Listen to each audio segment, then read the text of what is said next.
Good evening and welcome to the Maplewood Economic Development Authority meeting of Monday, September 9th, 2024. City Clerk Sint, would you please do the roll call for us? Commissioner Juniman. Here. Commissioner Lee. Present. Commissioner Villavicencio. Here. Commissioner Cave. Here. President Abrams. I'm here as well. Thank you. Commissioners, would someone make a motion to approve the So moved. agenda?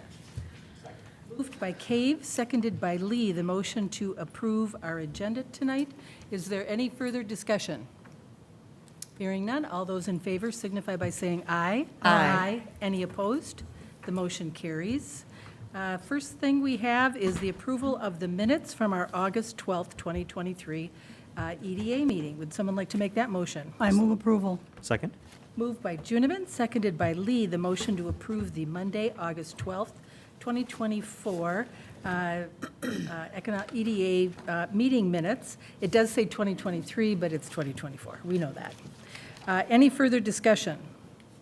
Hearing none, all those in favor signify by saying aye. Aye. Any opposed? The motion carries. We have no public hearing tonight. No unfinished business. We do have new business, and that is review of a tax increment financing terms and project schedule for Gladstone Village at 1880 English Street. Ms. Parr, this is your presentation tonight. Thank you. Thank you, Madam President and Commissioners. I'm actually going to turn it over shortly to Shane Rudling, our financial advisor from Ellers, which you've all met previously. He's helped us out a number of times.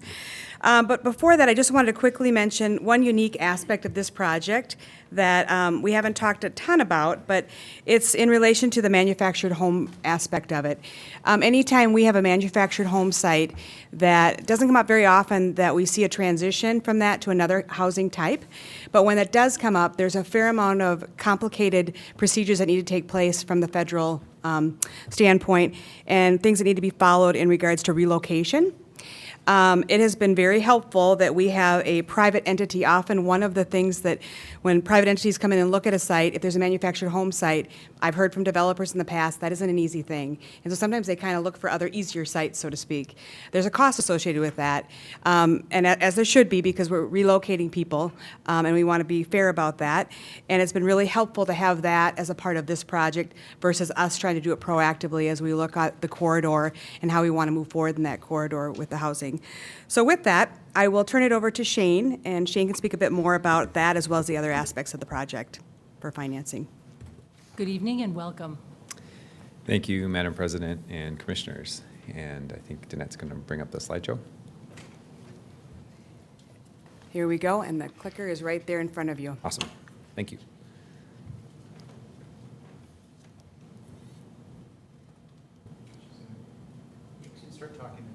Sounds good. Thank you, President and Commissioners. So here tonight we have before you just a discussion of the TIF commitment that would be made for the JB Vang project, call it Gladstone 2, which is just south of the one that's under construction today.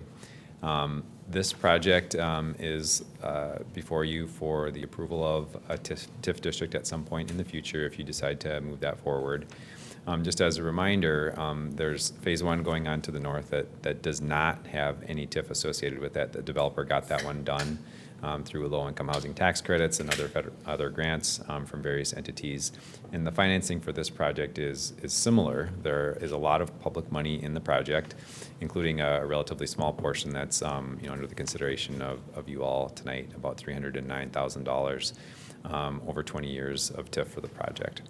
And so that's just the context. As Ms. Parr mentioned, the site is an existing manufactured home site with 19 homes there today, and it would be upgraded with 56 new apartment units. You all considered a resolution of support and approved that back on June 30 of 2023. They needed that in order to go secure the tax credits for the project, which is a large part of the funding for it. This project qualifies for a housing TIF district because of the income restrictions that would exist on the site. And frankly, this one easily qualifies because you've got all of the units at 60% of area medium income or below.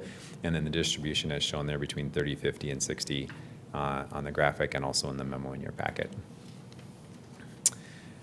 You all probably know where this is at the intersection of English and Frost.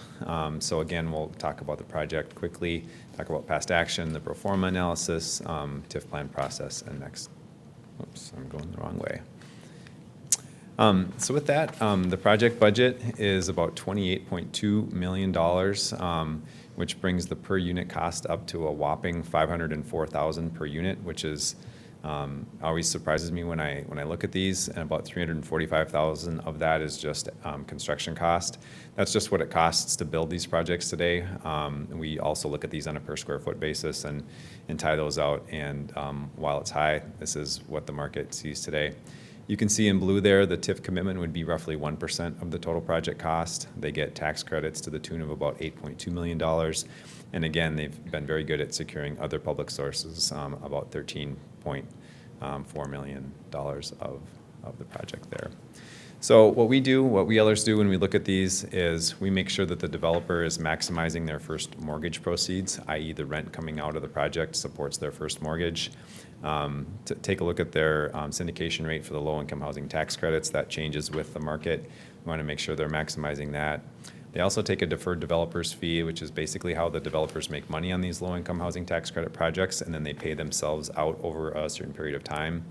And we look at that in comparison to other projects. We look at the cost, as I mentioned, and then also there's management fees. There's less variables on a project like this than there is a standard market rate development like the Roeder-Walton-Roars one that we did for the last TIF district that you all looked at. So based on current market conditions and what we've got with the pro forma, it needs TIF assistance to move forward. In fact, last time we looked at it, there was still a small gap that they were trying to close, which I believe they're either at or have closed it at this point.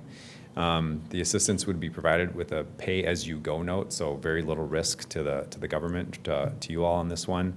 If the TIF is there, you give it. A pay-as-you-go note is basically a promise to pay TIF if it exists, and only from captured tax increment for the project. So our recommendation is $309,900 in present value, payable up to 20 years, and then it would terminate at that point. A quick note about the class. We have a question. Oh, yeah. Councilmember Cave. I have a question. Back to the slide. Yes. The second to the bottom, if it's not repaid, it says we do not make up the difference, but who is responsible for that? Thank you, President and Commissioners. Commissioner Cave. The answer is the developer is responsible for that.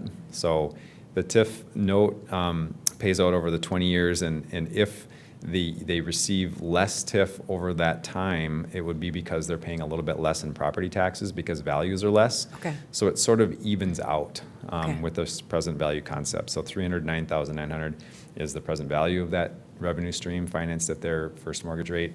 And actually, they'll receive more than that in gross payments, kind of like your mortgage, that you get principal and interest payments Okay. on your mortgage.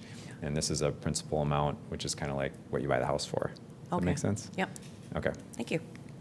All right. A little bit about the 41 class rate, and I'll explain in a second why this is important. But in 2023, the tax laws changed to reduce the tax burden for qualifying low-income units in projects, and sometimes complete projects like this one would. And basically, a market rate unit valued at about $200,000 would pay about $1,000 in city taxes if your tax rate was 40%, which yours is about 42.9, so it's close. So I just do this for easy math so that people can follow it. In the old law, the first $100,000 was valued differently on a class rate perspective than the second $100,000. And so the taxes on that project would generate about $400 per unit to the city.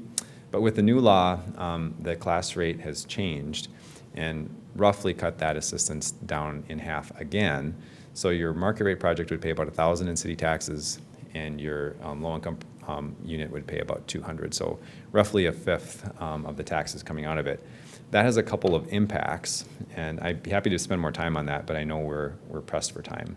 But this new tax rate reduces the amount of TIF that comes, out of projects because the tax capacity for these projects is simply less because of that class rate change, and it lessens the amount of TIF generated, but it also lessens the property taxes that the project would pay, which is the intent of the legislature, is to reduce the cost of projects to make them more financially feasible, which is generally a good thing. but it does have an effect on TIF districts, and it reduces the tools that you all have to subsidize projects. And that's why, especially for a project like this, which is deeply affordable, which needs every dollar that it can because you're providing 30 and 50 and 60, and all of the units are subsidized, you really need all the tools you can get. And that's why TIF, even though it's a relatively small number here, is still important to the project. And to the extent you can get other funding sources through the LAHA money and use them on projects like this, or an EDA levy or other funds, you need to cobble all those things together in order to make these projects work today. And that's just really important. So this project's deeply affordable and needs all the funding sources that we can get. So the next steps after tonight would be the development agreement process and then the TIF plan process. And there's a schedule included in your packet that would conclude, and all of that would conclude on October 28th if it goes as planned. And then the developer would close on financing in December of 2024. They're required to do that before the end of the year in order to get some other funding sources. And with that, I probably went over my 6 minutes, and I'll stand for questions. Council members, are there any questions? Mr. Sable? Oh, didn't, Ms. Barr? Thank you, Madam President. Commissioners, I put on the dais in front of each of you an updated schedule. The only change in it is the time. So on the 28th, if we're going to schedule a public hearing, the time is slightly altered by 15 minutes. That's the only change on it, just to clarify. Thank you. Okay, do you need anything from us? Madam President and Commissioners, this is informational only to set up the future schedule as you see there. And so we don't need any explicit direction. We just wanted to present this to you, get any questions answered, and then we'll start the TIF district process after tonight if there's no overt objection. Council members, are there any questions? We won't be taking action tonight, but we'll be following along with this timeline. Ms. Parr, is there anything else from your perspective? No, thank you. Okay, well, thank you very much. You were Thank you. concise and got it in. All right. Thank you very much. 2 minutes to spare. Well, commissioners, that's all we have for tonight. So with that, we are going to adjourn.